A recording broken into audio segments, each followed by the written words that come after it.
Healing is hard, but do you know what's even harder? Repeating the same wounds over and over again and calling it normal. Hi, my name is Cassie, and this is Celestially Speaking.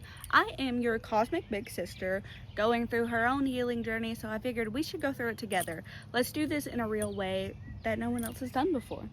So today we're going to be talking about generational healing and being a generational healer.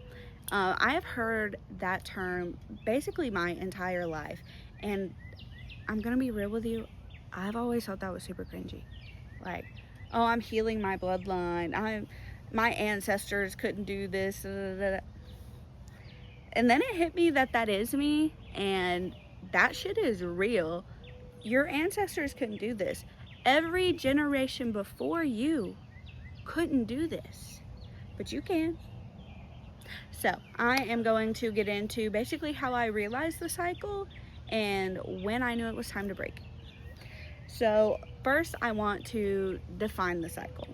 And for me, the cycle in my life with the women around me, it looked like overextending, it looked like people pleasing, it looked like neglecting your own needs and choosing love that hurt. Now I saw this pretty much confirmed in every woman in my life from when I first gained consciousness up until my adulthood. Every woman I knew overextended herself. They never took time for themselves. They hated who they saw in the mirror, and they thought this was normal. They chose love that hurt them instead of relationships that nourished them and helped them grow. Now, I realized that I was slipping into this cycle when I was about 21, 22. I'm turning 25 soon.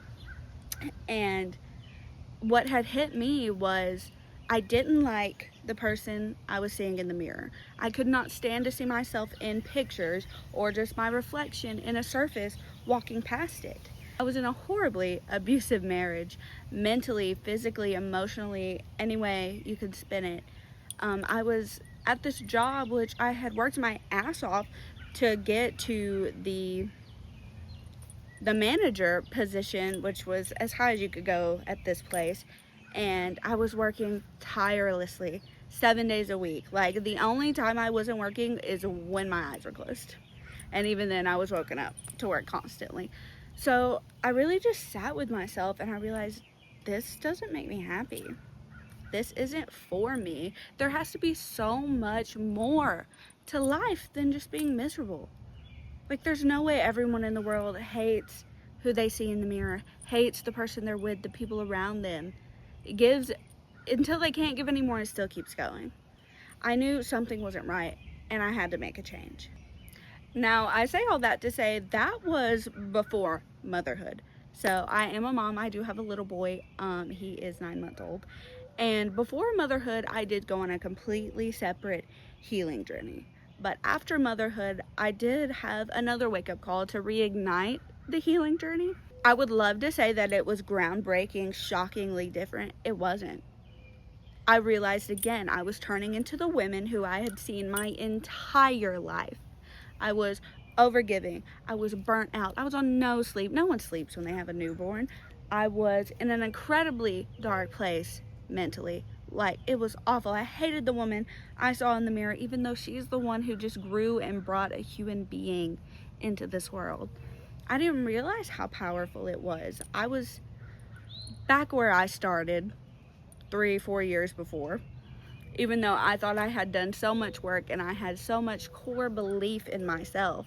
It took one big event to rock my world and showed me that my foundation wasn't as strong as I thought it was. So now I'm on a journey to rebuild myself, not only for me, but now I have a son. I have little eyes looking up at me. He will not experience things the same way. It truly does end with me here.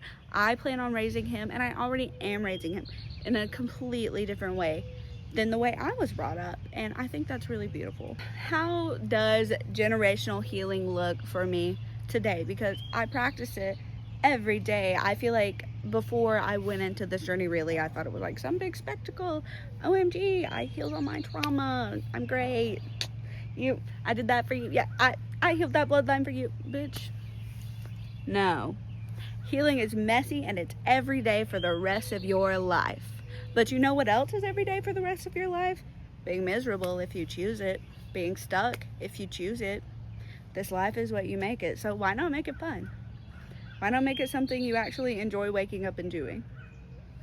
So what that looks like for me these days is taking time for myself. Like, even as simple as it is, I am dedicated to my skincare. Morning and night, you'll catch me doing it. I will take that time for myself, and if I don't feel like me.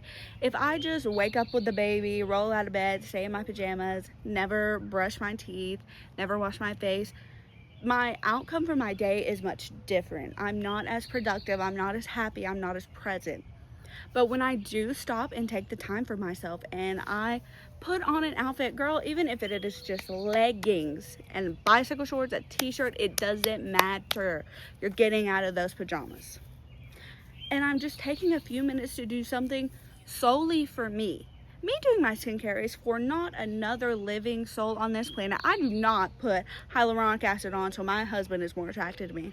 That man will take me as I am. I put hyaluronic acid on because I love me. I love the way it makes me feel. It's a ritual to do my own thing in the morning. You know, like, I have my music, I have my affirmations. I have fully decorated my bathroom with things that make me happy. I light an incense, I light a candle, and I just zone in. I take breaths, I recenter. It's me time.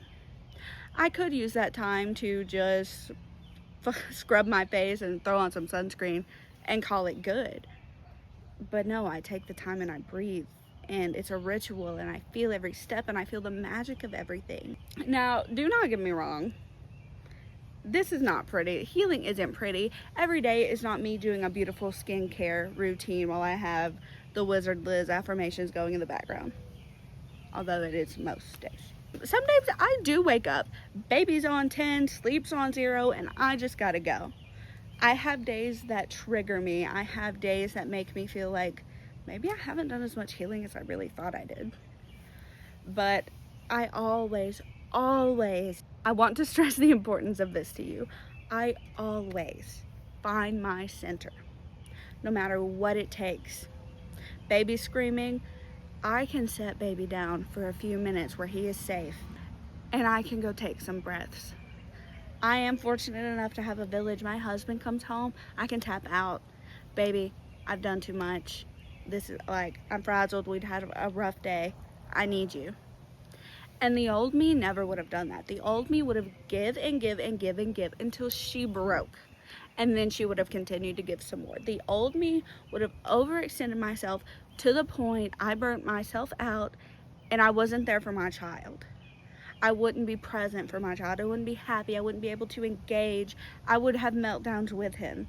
But because I've done the work and I'm healing the root issues, I'm able to be a more happy, calm, confident person and parent. But girl, I still cry. I still need a pause. I still gotta take a minute. The other day, I had a rough day with my baby. He's teething. This was right before he had learned how to crawl, so he was extremely frustrated, regressing like crazy. We had a rough day out and about. We get home, and I'm trying to give him a bath while my husband scarfs down dinner because he got home late. He was working like crazy, and as I'm giving him a bath, he was going through a phase where he did not like water on his head. So when I filled up his little cup and poured some water on the back of his head, lost it. Meltdown. Girl, did I handle that like a generational cycle breaker? Yes, I did. I called my husband. I threw my hands up. I said, baby, you have to take him. I can't. And I stepped right out here to where I am now, and I took some breaths. And girl, I cried. I had a full panic attack. I cried my ass off. But I had the wherewithal, is the only word that is coming to my mind. Who the fuck even thinks of that word? I had it in me to know when I had reached my limit.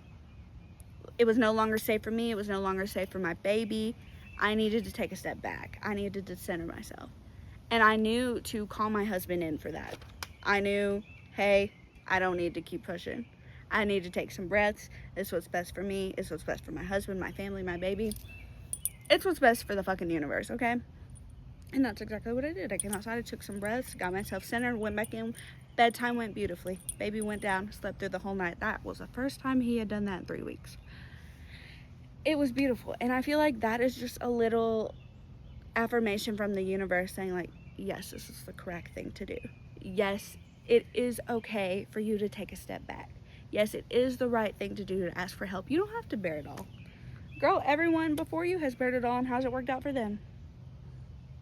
That's why you're here. If they would have fixed it, they wouldn't have needed you. I'm happy you're here. So really, at the end of the day, I just want to say, if you're healing yourself, if you're a cycle breaker, I see you.